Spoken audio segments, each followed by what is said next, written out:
वर्णिका भाग 2 पाठ 3 माँ कहानी। प्रश्न उत्तर करेंगे। पहला प्रश्न है, माँ मंगू को अस्पताल में क्यों नहीं भर्ती कराना चाहती थी? विचार करें। अथवा मंगू को उसकी माँ अस्पताल में भर्ती क्यों नहीं करवाना चाहती थी? उत्तर लिखेंगे। प्रस्तुत पाठ हमारे हिंदी पाठ्य पुस्तक वर्णिका भाग 2 से लिया गया है। पाठ का नाम माँ कहानी, लेखक का नाम ईश्वर पेटलीकर है। इसी तरह से सब क्वेश्चनों में हम इसे लिखेंगे। उत्तर की ओर चलते हैं। माँ समझाती थी कि मैं माँ होकर सेवा नहीं कर सकती, तो अस्पताल वाले को क्या पड़ी है। अपंग जानवरों की गौशाला में भर्ती कर अपने जैसा ही यह कहा जाएगा, उसे कौन प्यार से खिलाएगा, कौन पट्टी पेशाब कराएगा, गीला बिछौना कौन बदलेगा और कौन साथ सुलाएगा। इस बात को सोचते हुए वह अपने शरीर से उत्पन्न पुत्री को अस्पताल में भर्ती नहीं कराना चाहती थी, क्योंकि माँ का दिल ममता से भरा रहता है। दूसरा प्रश्न है, माँ कहानी के आधार पर माँ की निर्मलता का वर्णन करें। उत्तर लिखेंगे। प्रस्तुत पाठ हमारे हिंदी पाठ्य पुस्तक वर्णिका भाग 2 पाठ 3, लेखक का नाम ईश्वर पेटलीकर है। मंगू जन्मजात पागल और मूक थी, मतलब वो बोलती नहीं थी और पागल थी। फिर भी माँ का व्यवहार सब बच्चों के समतुल्य था। वह उसे पट्टी पेशाब कराती, खिलाती और साथ में सुलाती, किंतु भाभी लोग उससे घृणा करते। बहन भाइयों का व्यवहार भी उसके साथ प्यार पूर्वक ही था। वे उसे बोझ नहीं समझते थे। आगे प्रश्न है, मंगू के प्रति माँ और परिवार के अन्य सदस्यों के व्यवहार में जो फर्क है उसे अपने शब्दों में लिखें। मंगू जन्मजात पागल और मूक है, वह नहीं बोल सकती है। फिर भी माँ का व्यवहार सब बच्चों के लेखा उसके पास भी है। वह उसे टट्टी पेशाब कराती है, खिलाती है, पिलाती है और अपने पास, किंतु भाभी लोग उससे घृणा करते हैं। बहन कहती कि माँ का लाड़ प्यार उसे अधिक पागल बना दिया। भाइयों का व्यवहार भी उसके प्यार युक्त नहीं था। आगे प्रश्न है, यह किनकी उक्ति है? इस तरह पागल पुत्री को तो एक माँ ही पाल सकती है। यह उक्ति समीप और समाज के लोगों की है, क्योंकि पागल माँ के लिए सब बच्चा एक होता है, कोई पागल और खराब नहीं होता है। आगे प्रश्न है, माँ जी मंगू की श्रेणी में कैसे मिल गई? माँ जी मंगू को अस्पताल में रखकर पुत्र के साथ घर तो लौट गई, किंतु उसका हृदय मंगू के लिए कचोट रहा था।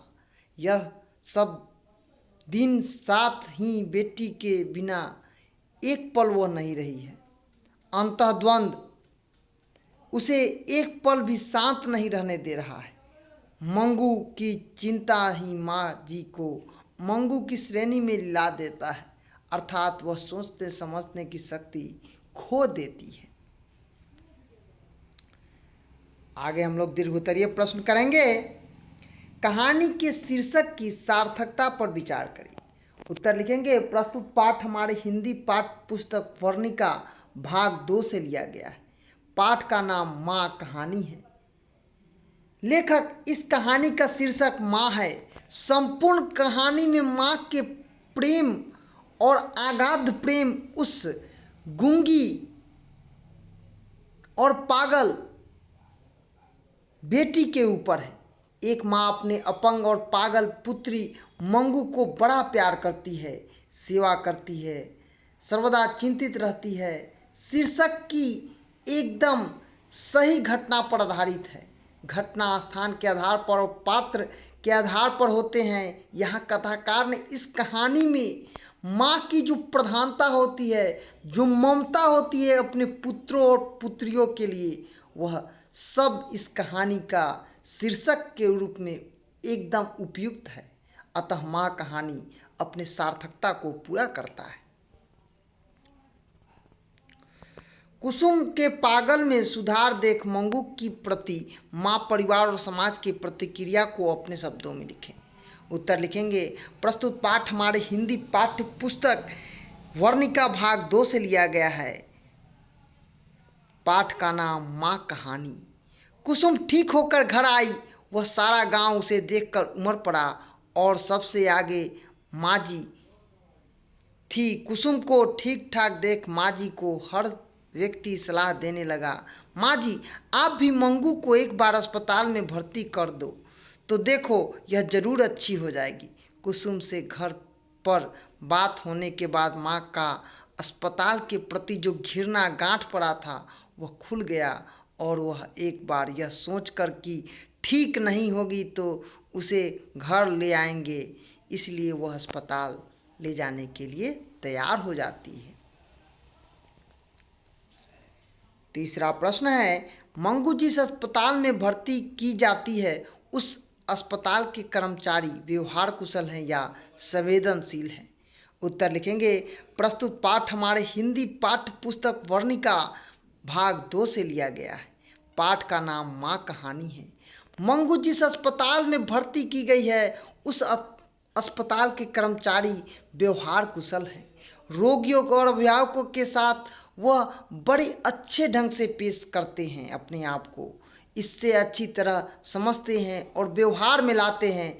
पति के सामने परिचारिक ने पगली स्त्री के साथ बड़ा सौम्य व्यवहार किया। सामान्य लोग रिस हो जाते हैं। मेंटल आदि अस्पताल के कर्मचारियों अपने व्यवहार से माँ जी को आश्वस्त कर दिया। अतः यह व्यवहार कुशल और संवेदनशील हैं।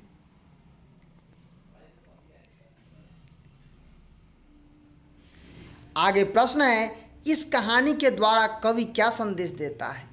उत्तर लिखेंगे। प्रस्तुत पाठ हमारे हिंदी पाठ्य पुस्तक वर्णिका भाग 2 और कहानी माँ कहानी से लिया गया है। इस कहानी में माँ की ममता, उसकी प्रेमता और कथा पट पर उसे मात देव भव का पाठ स्मरण कराता है।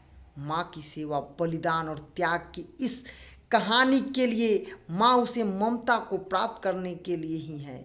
हमारे ऋषि मुनि ने ब्रह्म और शक्ति अर्थात मातृत्व रूप में देखा है, क्योंकि जितना सारे समीप माँ हो सकती है, हमारे लिए जितना कष्ट माँ उठाती है उतना कोई नहीं उठाएगा।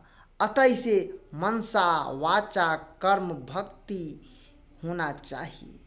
तो आज हम लोग माँ कहानी जो कि ईश्वर पेटलिकर द्वारा लिखी गई है, इसका प्रश्न और उत्तर किए हैं, जो आपकी आगामी परीक्षा के दृष्टिकोण से अति महत्वपूर्ण होगा।